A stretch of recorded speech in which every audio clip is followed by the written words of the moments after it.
Hello, and you might ask yourself, is this the right way to load a toy hauler? Or is this the right way to load a toy hauler?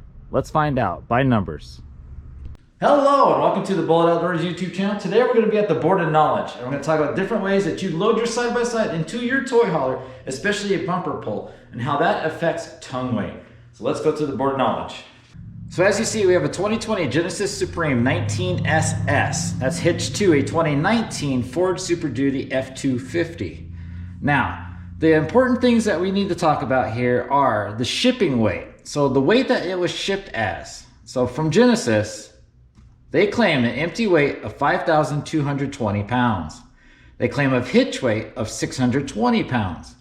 So in my mind, their target hitch weight is basically 12%. In reality, it's 11.8, but we're gonna say 12%. The GVW on this particular trailer is 8,200 pounds. Now we know that your target hitch weight should be between 10 and 15%. So that means at max GVW, our hitch weight should be between 820 pounds and 1,233 pounds. Now, our Razor bone stock with a full tank of gas is 1,612 pounds. The weight bias happens to be 45% front, 55% rear. Now, I do not have a stock Razor, and many of you watching this video probably also do not have a stock machine. So what I did was I added in extra weight for the wheels and tires, extra weight for accessories, the bumper, winch, my luggage boxes and things like that. And what I did is I just added in another couple hundred pounds. So over here, dry trailer, 5,220 pounds. If you do a full load of water, it's 100 gallons, 834 pounds. Razor, I'm saying that my particular machine is around 1,800 pounds. So with these three things here, we're rolling around with about 7,854 pounds. Now I do have extra gear. Of course, I have like lawn chairs, tables, a grill, full propane, batteries, and things like that. So this, of course, is going to be a little bit more. However, these three main things here, this is what we're looking at. Now, to back it up a little bit, what if we were to go down the road with no water at all?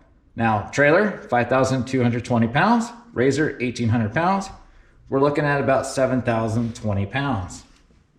Because a lot of people do not like to go down the road with a full tank of water. So that's where we're here. Measure tongue weight. So as you see in this little B-roll here that I got a tongue weight scale. Now, it doesn't claim to be 100% accurate. I do not expect it to be 100% accurate. However, it's very telling loading things, full load of water, no water, loading the Razor in, backing the Razor in, pulling it all the way forward, pulling it halfway in. It's very telling what is actually going on. So, empty trailer, completely empty.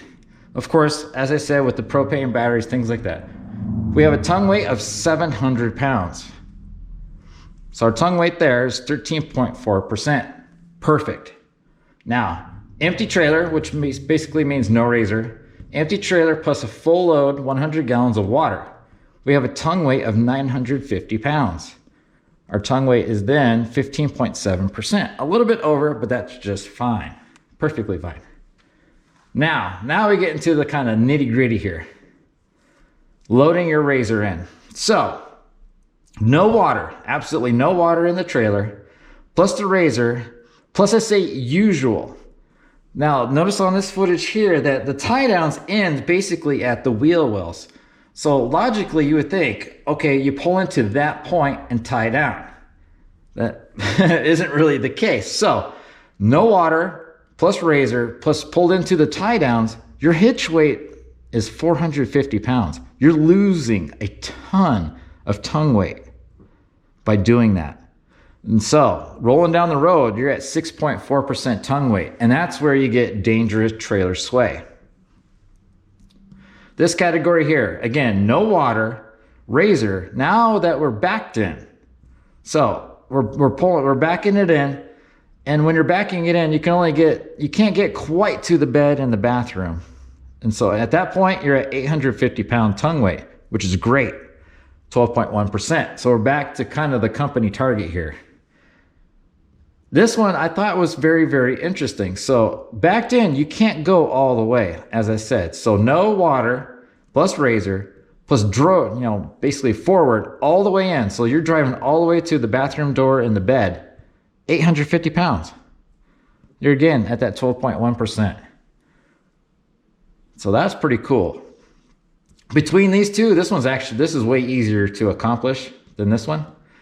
And I'll show here in the B-roll that the cage gets extremely close to the cabinets, backing it in versus driving it in.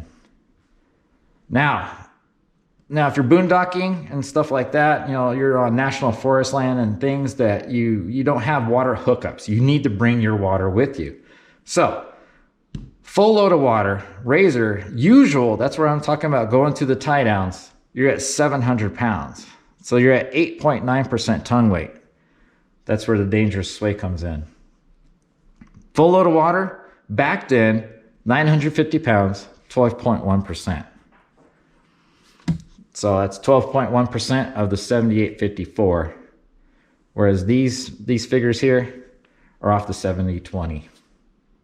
So as you can see, different scenarios cause different reactions to how your trailer goes down the road.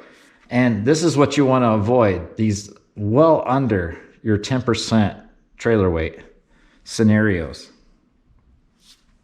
So it was nice to know, and it's kind of interesting that, no water, backing it in and pulling it in is basically the same. Now, if you were able to back it in and sneak it, forward on the trailer a little bit more, you could definitely bring this number up, and this number will come up as well. But it was good to know that, driving it all the way in does create a very good towing scenario. I'm Josh. If you like this video, give it a thumbs up. If you like what I do, please subscribe, and I'll catch you guys on the trails next time. Please stay safe. Peace.